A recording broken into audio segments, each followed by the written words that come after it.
I've been interested in online teaching for several years and have been researching that. And so when the opportunity to serve the UNC Charlotte campus as a Quality Matters Faculty Fellow, part of that contract asked me to go through the development process with an instructional designer. Working with an instructional designer is the number one most helpful professional development thing I have ever done. Having someone talk to me and ask me questions about what are you trying to do in this assignment? What is this activity doing for students? How does it align with your course objectives and all these different things? And also, have you thought about the fact that this activity might not be accessible to all students? Or have you thought about maybe doing an alternative version of this assignment for students who might have difficulty understanding it in the way that you're presenting it? I had never had anyone engage with my course materials and my own teaching philosophy and pedagogy in that way, and I just can't say enough how powerful that experience was, and it was so valuable. We started our Master's in Respiratory Care program in 2017, so the program had not been developed yet, so I was approached to work with distance education in the course development process. And that kind of started me on the journey with working with the Center for Teaching and Learning and the Distance Education Project to develop our courses for our master's program. So working with an instructional designer here at UNC Charlotte was my first experience in doing that. So I've just basically been used to developing courses on my own without little guidance or assistance. It was basically what I thought needed to be in the course and how it needed to look. So going through the DE project, having that opportunity to work with an instructional designer really helped open my eyes to some things about what I could do differently in my course. So it was really nice to have somebody to bounce ideas off of, having a lot of different things and past experiences. I could say, what do you think about this? And I could get some feedback.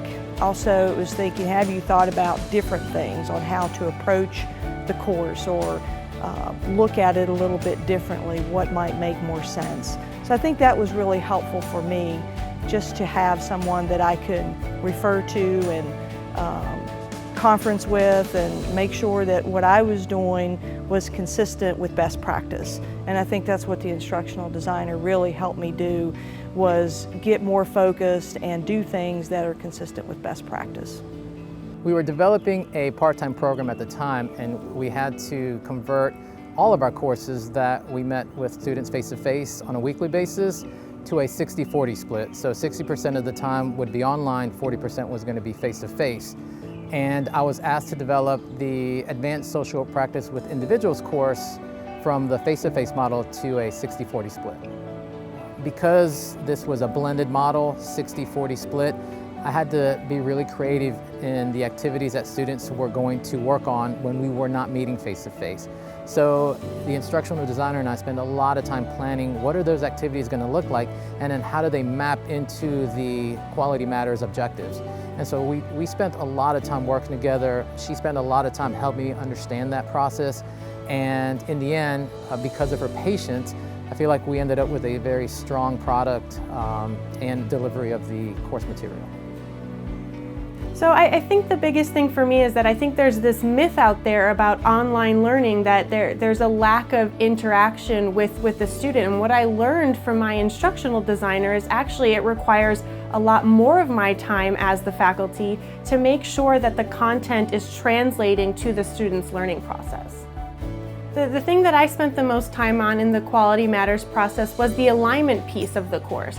So working with my instructional designer, I learned the significance of making sure that my course objectives aligned with the activities in the course, aligned with the assignments, and then finally aligned with those final exams that the students have to take at the end of the semester. And we learned the significance of what it means to make sure all of those pieces align and flow throughout the course of the semester. My AD was amazing, and I loved working with her.